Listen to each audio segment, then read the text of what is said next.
오늘은 제가 직접 경험하고 수많은 분들의 이야기를 들으면서 깊이 생각하게 된 주제를 꺼내보려 합니다. 사별 후에 새로운 사람을 만나도 되는가 하는 문제입니다. 이건 단순히 예 아니오로 답할 수 있는 질문이 아닙니다. 그 안에는 죄책감, 그리움, 외로움, 사회적 시선, 자녀와의 갈등, 그리고 다시 살고 싶다는 인간 본연의 욕구가 복잡하게 얽혀 있습니다.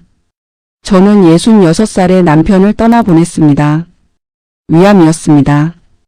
진단 후 11달 만에 그이는 조용히 눈을 감았고 저는 38해를 함께한 사람을 하루아침에 잃었습니다. 그 이후의 삶이 어떠했는지는 이 자리에서 다 말씀드리기 어렵습니다.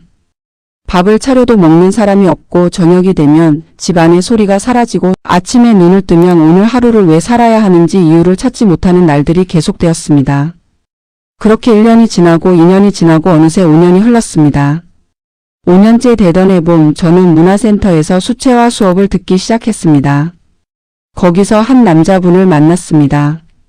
그분도 배우자를 잃고 혼자였습니다. 처음에는 그냥 수업 동기였습니다. 같이 점심을 먹고 전시회를 함께 보러 가고 그러다 보니 서로의 이야기를 나누게 되었습니다. 그분이 저에게 전화를 걸어와서 오늘 저녁 같이 드실 수 있냐고 물었을 때 저는 그날 밤 혼자 한참을 울었습니다.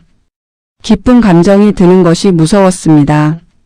누군가가 저를 기다린다는 사실이 설레는 것이 죄스러웠습니다. 그 죄책감이 어디서 오는지 저는 한동안 들여다보았습니다. 남편에 대한 배신감 같은 감정이었습니다. 그이가 살아있었다면 어땠을까 하는 생각, 내가 지금 행복해도 되는 걸까 하는 의문이 끊임없이 저를 괴롭혔습니다. 그런데 어느 날 제가 스스로에게 물었습니다. 만약 내가 먼저 세상을 떠났다면 나는 남편이 평생 혼자 외롭게 살기를 바랐을까? 그 질문에 대한 답은 너무 분명했습니다. 저는 절대 그걸 바라지 않았을 것입니다. 그이가 웃으며 살기를, 누군가와 밥을 나누며 살기를, 외롭지 않기를 바랐을 것입니다. 그런데 왜 나는 나 자신에게는 그 허락을 주지 않고 있었던 걸까요? 많은 분들이 사별 후 적당한 시간이 얼마냐고 묻습니다. 3년인지 5년인지 아니면 더 긴 시간인지. 그런데 저는 이제 그 질문이 조금 잘못된 방향을 보고 있다고 생각합니다. 시간은 기준이 될 수 없습니다. 어떤 분은 1년 만에 새 출발을 하고도 전 배우자를 충분히 그리워하고 사랑합니다. 어떤 분은 10년이 지나도 여전히 준비가 되지 않았습니다. 중요한 것은 시간의 길이가 아니라 그 시간 동안 내가 무엇을 했느냐입니다. 충분히 애도했는가, 혼자서도 살아갈 수 있는 나를 다시 세웠는가, 그리고 지금 내가 누군가를 만나고 싶은 이유가 외로움을 피하려는 도망인지, 아니면 진심으로 함께하고 싶다는 바람인지, 그것을 스스로에게 솔직하게 물어보는 것이 먼저입니다. 사별 후 새로운 관계를 망설이는 또 다른 이유는 자녀들의 눈치입니다. 자녀들은 부모가 새로운 사람을 만나는 것을 처음에는 대부분 반기지 않습니다. 그건 자녀들이 나쁜 사람이라서가 아닙니다. 그들도 부모를 잃은 상실을 겪었고 남은 부모마저 달라지는 것이 두렵고 낯선 것입니다. 돌아가신 부모에 대한 기억이 흐려질 것 같은 불안감도 있습니다. 그래서 자녀들의 반대는 단순히 이기심이 아니라 복잡한 감정의 표현입니다. 하지만 그렇다고 해서 자녀들의 반응이 나의 삶을 결정하는 기준이 되어서는 안 됩니다. 나는 부모이기 이전의 한 인간입니다. 자녀를 다 키워내고 수십 년의 삶을 살아온 한 사람입니다. 그 사람이 누군가와 함께하고 싶다는 감정을 품는 것은 자연스럽고 아름다운 일입니다. 자녀들이 반대한다면 그 마음을 이해하면서도 내 삶의 주권은 내게 있다는 것을 잊지 마셔야 합니다. 물론 자녀들과의 관계를 해치면서까지 새 관계를 밀어붙이라는 말이 아닙니다. 충분한 대화가 필요하고 시간도 필요합니다. 하지만 최종적으로 내 삶을 어떻게 살 것인지는 내가 결정해야 합니다. 5년이라는 시간은 결코 짧지 않습니다. 그 5년 동안 충분히 애도하고 혼자서 살아가는 법을 익히고 다시 세상과 연결되려는 노력을 해온 분이라면 새로운 만남을 두려워할 이유가 없습니다. 새로운 사람을 만난다는 것은 과거를 지우는 것이 아닙니다. 과거의 사랑은 그 자리에 그대로 있습니다. 그것은 영원히 사라지지 않습니다. 다만 그 사랑 위에 새로운 챕터를 하나 더 여는 것입니다. 삶은 한 권의 책이 아니라 여러 권으로 이어지는 이야기입니다. 그 다음 권을 쓸 용기를 내는 것, 그것이 바로 살아있는 자의 권리이자 의무입니다. 제가 그분과 처음 저녁을 먹던 날을 지금도 생생하게 기억합니다. 조용한 한식당이었고 우리는 마주 앉아 된장찌개를 먹었습니다. 그분은 식사 내내 제 그릇이 비면 반찬을 더 올려주었고 물이 줄면 먼저 채워주었습니다. 아무것도 아닌 행동이었는데 저는 그 순간 눈물이 날 것 같았습니다. 누군가가 나를 살피고 있다는 감각, 그 오래된 감각이 5년 만에 되살아났기 때문입니다. 저는 그날 집에 돌아와 오랫동안 창가에 앉아 있었습니다. 무언가가 내 안에서 움직이고 있었습니다. 그것이 두려우면서도 부정할 수 없었습니다. 시니어의 새로운 만남에는 젊은 시절의 연애와는 전혀 다른 결이 있습니다. 젊을 때는 설레는 감정 자체가 목적이 되기도 합니다. 두근거림, 기다림, 그 감정의 소용돌이 속에서 사람들은 사랑을 경험합니다. 하지만 나이가 들어 다시 만나는 관계는 그런 감정의 폭발보다는 훨씬 조용하고 깊은 방식으로 찾아옵니다. 함께 있을 때 편안하다는 느낌, 말하지 않아도 서로의 상태를 감지하는 능력, 약점을 보여도 달아나지 않을 것 같다는 신뢰, 그런 것들이 시니어의 관계를 채웁니다. 그래서 처음에는 이것이 사랑인지 우정인지 헷갈리는 경우가 많습니다. 두근거림이 없으니 사랑이 아닌 것 같고 그냥 좋은 친구 같은 느낌이 드니 굳이 더 나아가야 하나 망설여지기도 합니다. 그런데 저는 그 조용한 편안함이야말로 시니어의 사랑이 가진 가장 큰 특징이라고 생각합니다. 젊을 때의 두근거림은 대부분 상대가 나를 어떻게 볼까 하는 불안과 기대가 뒤섞인 감정입니다. 하지만 나이가 들면 그런 불안보다는 진짜 이 사람이 나에게 좋은가, 이 사람과 함께 있으면 내가 나다워지는가 하는 질문이 더 중요해집니다. 그리고 그 질문에 예스라고 답할 수 있다면 그것은 분명히 소중한 감정입니다. 새로운 만남에서 많은 분들이 처음에 저지르는 실수가 있습니다. 바로 전 배우자와 새로운 상대를 비교하는 일입니다. 이건 의식적으로 하는 경우도 있고 자신도 모르게 하는 경우도 많습니다. 음식 솜씨가 다르다거나 말하는 방식이 다르다거나 성격이 다르다는 것을 느끼면서 그 차이에 불편함을 느끼는 것입니다. 하지만 다름은 부족함이 아닙니다. 수십 년을 함께한 사람과 이제 막 알아가는 사람이 같을 수는 없습니다. 오랜 결혼 생활 속에서 쌓인 그 익숙함은 시간이 만들어준 것이지 처음부터 있었던 것이 아닙니다. 새로운 사람과도 시간을 쌓아가다 보면 그 사람만의 결이 느껴지기 시작합니다. 비교를 멈추고 이 사람 자체를 보기 시작할 때 관계는 비로소 진짜로 시작됩니다. 그분과 저는 만난 지 6달쯤 되었을 때 처음으로 진지한 이야기를 나눴습니다. 서로의 건강 상태에 대해서, 자녀들과의 관계에 대해서, 앞으로 어떻게 살고 싶은지에 대해서 이야기했습니다. 그분은 재혼보다는 좋은 동반자 관계를 원한다고 했습니다. 서로의 독립성을 유지하면서 필요할 때 함께하는 방식이 자신에게는 더 맞을 것 같다고 솔직하게 말씀하셨습니다. 저도 제 생각을 말했습니다. 저는 법적인 결혼보다는 진짜로 마음이 연결되는 것이 더 중요하다고 느꼈습니다. 이렇게 서로의 방향을 솔직하게 나눌 수 있었던 것이 우리 관계의 가장 중요한 전환점이었습니다. 시니어의 만남에서 솔직함은 단순한 덕목이 아니라 관계의 생존 조건입니다. 젊을 때는 좋아 보이고 싶어서 약해 보이기 싫어서 많은 것을 숨깁니다. 하지만 나이가 들면 그런 포장이 더 이상 의미가 없다는 것을 몸으로 압니다. 건강 문제, 경제 상황, 자녀와의 관계, 전 배우자에 대한 감정, 이런 것들은 처음부터 대화 테이블 위에 올라와야 합니다. 불편하더라도 말해야 합니다. 나중에 알게 되면 더 깊은 상처가 되기 때문입니다. 솔직한 대화는 관계를 깨는 것이 아니라 오히려 진짜 관계로 가는 문을 열어줍니다. 또 한 가지 제가 느낀 것은 새로운 관계를 시작할 때 나 자신이 먼저 괜찮아야 한다는 것입니다. 외로움이 너무 극심한 상태에서 만나는 관계는 상대방에게 지나치게 의존하게 만듭니다. 내가 비어있을 때 만난 사람은 그 빈자리를 채워주는 역할을 하게 되고 그러면 관계가 금방 무거워집니다. 상대방도 부담을 느끼고 나도 상대가 조금만 거리를 두면 불안해집니다.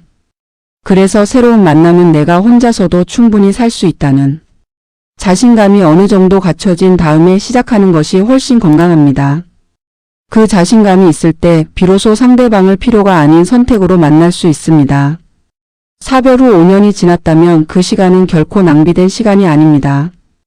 그 시간 동안 당신은 상실을 견디고 혼자서 살아가는 법을 익히고 자신을 다시 발견하는 과정을 지나온 것입니다.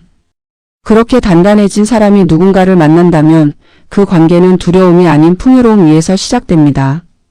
그것이 얼마나 아름다운 일인지 저는 이제 조금씩 알아가고 있습니다. 우리가 만남을 이어가면서 저는 한 가지 중요한 사실을 깨달았습니다. 새로운 관계에서 가장 큰 장애물은 상대방이 아니라 바로 나 자신이라는 것입니다. 상대방이 아무리 좋은 사람이어도 내 안에 해결되지 않은 감정들이 있으면 그것이 관계 속으로 계속 흘러들어옵니다. 저도 그랬습니다. 그분이 무언가를 잘 해주실 때마다 저는 이상하게 마음 한켠이 무거워졌습니다. 나중에 들여다보니 그건 내가 이 행복을 받을 자격이 있는가 하는 질문이 해결되지 않은 채 남아 있었기 때문이었습니다. 자격의 문제가 아니라는 것을 머리로는 알면서도 가슴은 계속 그 낡은 죄책감을 붙들고 있었습니다.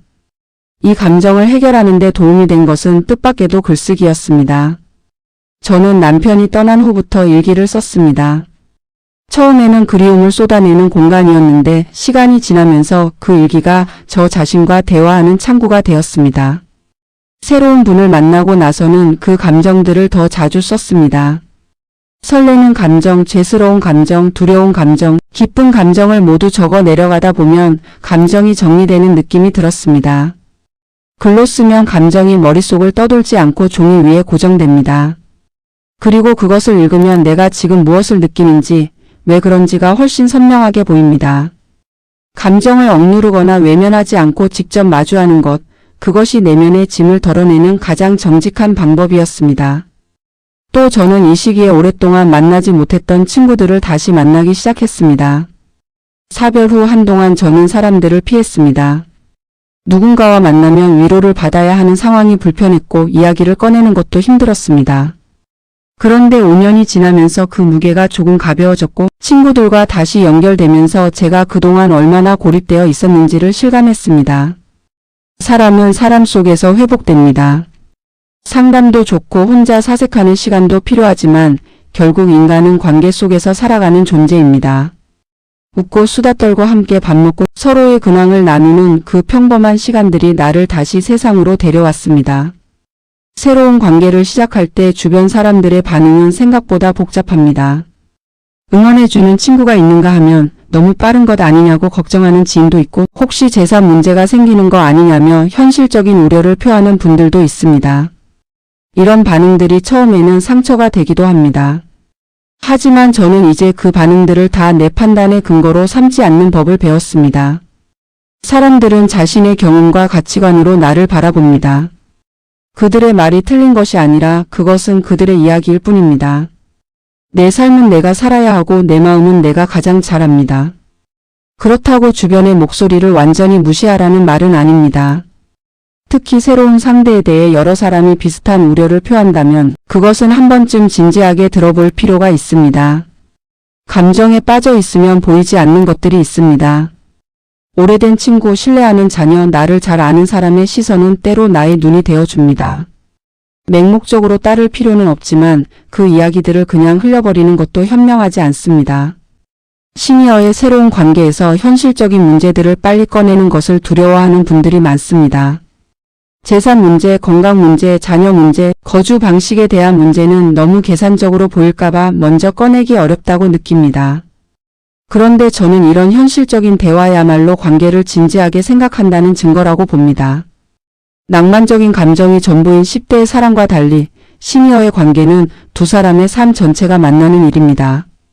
각자의 역사, 가족, 건강, 재산이 모두 연결됩니다. 그것을 처음부터 솔직하게 이야기할 수 있는 사람이라면 그 관계는 훨씬 건강한 기반 위에 서게 됩니다. 저는 그분과 만난 지 8달쯤 되었을 때 각자의 자녀들에게 서로를 소개했습니다. 물론 쉽지 않았습니다. 제 딸은 처음에 말이 없었고 아들은 조심스럽게 너무 빠른 것 아니냐고 말했습니다. 저는 그 자리에서 다 설명하려 하지 않았습니다. 그냥 엄마가 좋은 사람을 만났고 그 사람이 엄마를 잘 대해준다고만 말했습니다. 그리고 시간이 지나면서 자녀들은 조금씩 그분을 받아들이기 시작했습니다. 억지로 설득하거나 허락을 구하지 않았습니다. 그저 내 삶이 나아지고 있다는 것을 보여주는 것이 가장 좋은 설명이었습니다. 새로운 관계를 시작하면서 제가 가장 많이 들은 말 중 하나가 그 나이에 무슨 연애냐는 말이었습니다. 그 말을 들을 때마다 저는 속으로 생각했습니다. 사람이 살아있는 한 온기를 나누고 싶은 마음은 나이와 상관없이 존재한다고. 그것은 사치가 아닙니다. 그것은 인간이 인간으로 살아가기 위한 가장 기본적인 필요입니다. 나이가 들수록 그 온기는 더 절실해집니다. 몸이 약해지고 세상이 낯설어지고 함께하던 사람들이 하나둘 떠나가는 시간 속에서 내 곁에 누군가가 있다는 사실은 삶 자체를 지탱하는 힘이 됩니다. 그분과 함께하는 시간이 길어지면서 저는 관계를 유지하는 것이 시작하는 것만큼이나 중요하다는 것을 알게 되었습니다. 처음의 설렘과 신중함이 지나고 나면 일상이 찾아옵니다. 그리고 그 일상 속에서 관계는 진짜 모습을 드러냅니다. 시니어의 관계에서 일상은 특히 중요합니다. 젊을 때는 특별한 이벤트와 감정의 고조가 관계를 이끌어가기도 하지만 나이가 들면 함께 장을 보고 같이 산책하고 서로의 병원 이야기를 들어주고 밥을 나눠 먹는 그 평범한 순간들이 관계의 실체가 됩니다. 그 일상을 어떻게 채워가느냐가 관계의 질을 결정합니다. 저는 그분과 처음에 연락을 너무 자주 하려는 경향이 있었습니다. 하루에도 여러 번 안부를 묻고 답장이 조금 늦으면 불안해졌습니다. 그런데 어느 날 그분이 조용히 말씀하셨습니다. 우리 각자의 시간도 소중히 지켜가면서 만나면 더 좋겠다고. 처음에는 그 말이 서운하게 들렸습니다. 하지만 시간이 지나면서 그 말이 얼마나 지혜로운 것인지 깨달았습니다. 너무 붙어 있으면 서로에게 숨이 막히고 각자의 삶이 사라집니다. 독립성을 유지하면서 만나는 관계가 오히려 더 오래가고 더 건강합니다. 만남이 기다려지는 이유는 각자의 시간이 있기 때문입니다. 시니어 관계에서 자주 충돌이 일어나는 지점이 있습니다. 바로 생활 방식의 차이입니다. 수십 년을 각자의 방식으로 살아온 두 사람이 만나면 사소한 것들이 생각보다 크게 부딪힙니다. 잠자리에 드는 시간, 식사 습관, 집안 온도, 청결에 대한 기준, 돈을 쓰는 방식, 이런 것들은 타협이 쉽지 않습니다. 젊을 때는 서로 맞춰가는 유연함이 있었지만 나이가 들면 오랫동안 굳어진 습관은 쉽게 바뀌지 않습니다. 그리고 그것이 나쁜 것이 아닙니다. 문제는 습관이 다른 것이 아니라 그 다름을 어떻게 다루느냐입니다. 저는 이런 충돌이 생길 때마다 스스로에게 물었습니다. 이것이 정말 중요한 문제인가 아니면 내가 익숙한 방식을 고집하는 것인가? 대부분은 후자였습니다. 내가 옳고 상대가 틀린 것이 아니라 그냥 서로 다른 것이었습니다. 그 다름을 틀림으로 보지 않는 연습이 필요합니다. 그리고 정말 양보할 수 없는 부분이 있다면 그것은 명확하게 말해야 합니다. 속으로 참다가 쌓이면 어느 순간 엉뚱한 방식으로 터져 나옵니다. 작은 불만도 제때 말하고 제때 들어주는 것이 관계를 오래 유지하는 핵심입니다. 또 하나 중요한 것이 있습니다. 시니어의 관계에서는 건강 문제가 빠질 수 없습니다. 나도 건강이 완벽하지 않고 상대방도 마찬가지입니다. 나이가 들수록 몸은 하나씩 신호를 보냅니다. 처음 만날 때는 건강한 모습을 보여주고 싶어서 자신의 건강 문제를 숨기는 분들이 있습니다. 하지만 이것은 반드시 솔직하게 나눠야 합니다. 상대방이 어떤 건강 상태인지, 어떤 돌봄이 필요한 상황이 올 수 있는지를 미리 알고 시작하는 것과 나중에 알게 되는 것은 완전히 다릅니다. 건강 문제를 숨겼다가 나중에 드러나면 상대는 관계 자체에 대한 신뢰를 잃게 됩니다. 그분은 고혈압이 있었고 저는 무릎이 좋지 않았습니다. 우리는 이것을 처음부터 서로에게 말했습니다. 그리고 그것이 오히려 우리를 더 가깝게 만들었습니다. 서로의 약한 부분을 알고 있다는 것, 그럼에도 함께하고 싶다는 것, 그 선택이 관계를 더 단단하게 만들었습니다. 완벽한 사람과 만나는 것이 아니라 불완전한 두 사람이 서로를 이해하며 함께 가는 것, 그것이 시니어 관계의 진짜 아름다움입니다. 경제적인 문제도 피할 수 없는 주제입니다. 재산 문제를 너무 일찍 꺼내면 계산적으로 보일까봐 망설이는 분들이 많지만 너무 늦게 꺼내면 오히려 더 복잡해집니다. 저는 이 문제를 관계가 어느 정도 진지해졌을 때, 그러니까 서로에 대한 신뢰가 충분히 쌓인 다음에 꺼내는 것이 적절하다고 생각합니다. 각자의 자녀가 있고 각자의 재산이 있는 상황에서 함께하는 방식을 어떻게 설계할 것인지는 반드시 대화가 필요합니다. 이 대화를 피하면 나중에 훨씬 더 큰 갈등이 생깁니다. 많은 분들이 새로운 관계에서 너무 빨리 모든 것을 합치려 합니다. 살림을 합치고 재산을 합치고 가족을 합치려 합니다. 하지만 시니어의 관계는 천천히 가는 것이 오히려 현명합니다. 각자의 공간을 유지하면서 만나는 시간을 늘려가고 서로의 생활 방식을 충분히 이해한 다음에 더 깊은 단계로 나아가는 것이 훨씬 안전합니다. 급하게 합치다가 생각지 못한 문제들이 터지면 그 충격은 나이가 들수록 더 크게 느껴집니다. 제가 이 모든 과정을 지나오면서 느낀 가장 큰 교훈은 관계는 완성되는 것이 아니라 계속 만들어가는 것이라는 점입니다. 완벽한 시작은 없습니다. 완벽한 상대도 없습니다. 서로 다른 두 사람이 서로를 이해하려는 노력을 멈추지 않는 것, 그것이 관계를 살아있게 만드는 힘입니다. 5년의 시간을 건너 다시 누군가와 함께하는 길을 걷기 시작한 저는 그 길이 두렵지 않습니다. 완벽하지 않아도 괜찮다는 것을 이제는 압니다. 어느 가을 오후 그분과 저는 작은 공원 벤치에 나란히 앉아 있었습니다. 특별한 이야기를 나누는 것도 아니었습니다. 그냥 같은 방향을 바라보며 떨어지는 낙엽을 보고 있었습니다. 그 순간 저는 생각했습니다. 이것이구나 싶었습니다. 거창한 사랑의 고백도 뜨거운 감정의 소용돌이도 아닌 이 조용한 동행이 내가 원했던 것이었구나 하고 사별 후 5년이라는 시간을 건너 제가 찾은 것은 새로운 사랑이기도 했지만 더 정확하게는 다시 살아있다는 감각이었습니다. 시니어의 삶에서 관계가 중요한 이유는 단순히 외로움을 달래는 것 이상입니다.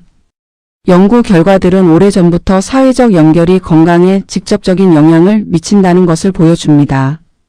혼자 사는 노인과 누군가와 함께하는 노인의 건강 지표, 인지 기능, 우울감의 차이는 상당합니다. 이것은 단순한 통계가 아니라 제 주변에서도 직접 목격한 현실입니다. 홀로 지내는 친구들은 점점 세상에 대한 관심을 잃어가고 몸도 마음도 빠르게 늙어가는 것 같았습니다. 반면 누군가와 함께하는 삶을 선택한 분들은 눈빛이 달랐습니다. 내일을 기다리는 사람의 눈빛이 있었습니다. 그렇다고 반드시 연인이나 배우자가 있어야 한다는 말이 아닙니다. 깊은 우정, 오랜 친구와의 관계, 취미 공동체 안에서의 연결도 충분히 삶을 풍요롭게 합니다. 하지만 누군가와 특별히 가까운 관계를 맺는다는 것, 그 사람에게 내가 특별한 존재가 된다는 것은 다른 어떤 관계로도 완전히 대체되지 않는 무언가를 채워줍니다. 그것이 인간의 본질적인 필요라는 것을 나이가 들수록 더 분명하게 느낍니다. 저는 이 글을 읽고 계신 분들 중에 지금 혼자이신 분들에게 말씀드리고 싶습니다. 당신이 느끼는 외로움은 약함이 아닙니다. 그것은 당신이 살아있다는 증거입니다. 그리고 그 외로움을 해결하고 싶다는 바람은 부끄러운 것이 아닙니다. 나이가 몇이든 사별한 지 얼마가 됐든 다시 누군가와 연결되고 싶다는 마음은 지극히 자연스럽고 건강한 감정입니다. 그 마음을 억누르거나 죄스럽게 여기지 마시기 바랍니다. 새로운 만남을 시작하기 전에 스스로에게 몇 가지를 물어보시기 바랍니다. 나는 지금 도망치려는 것인가 아니면 진짜 나아가려는 것인가? 나는 상대방을 있는 그대로 받아들일 준비가 되어 있는가? 나는 전 배우자와의 기억을 소중히 간직하면서도 새로운 사람에게 마음을 열 수 있는가?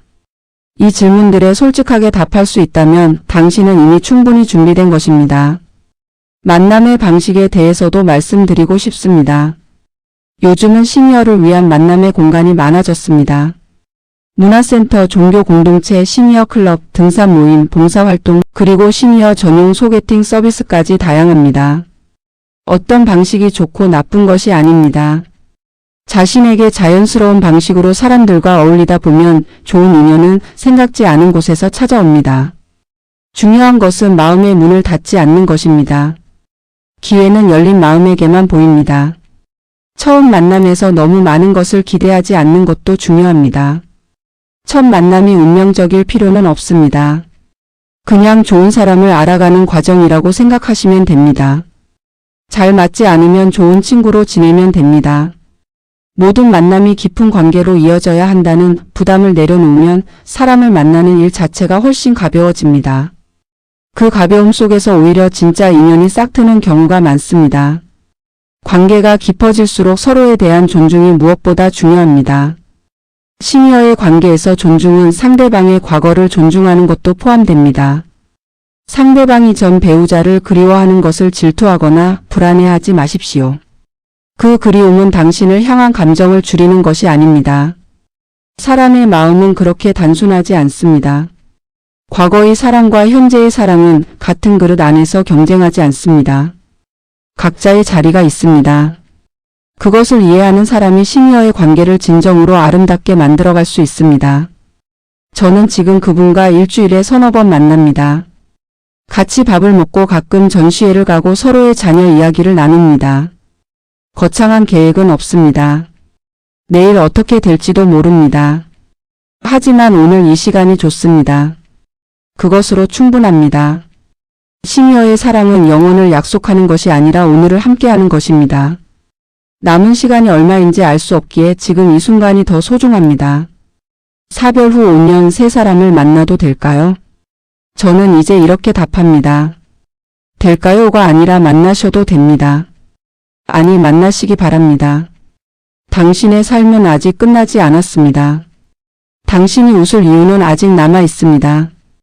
그리고 당신 곁에서 함께 웃어줄 사람도 어딘가에 있습니다. 그 사람을 향해 한 걸음을 내딛는 용기, 그것이 지금 당신에게 필요한 전부입니다. 삶은 언제나 용기 있는 사람의 편입니다. 오늘도 당신의 하루가 따뜻하기를 바랍니다.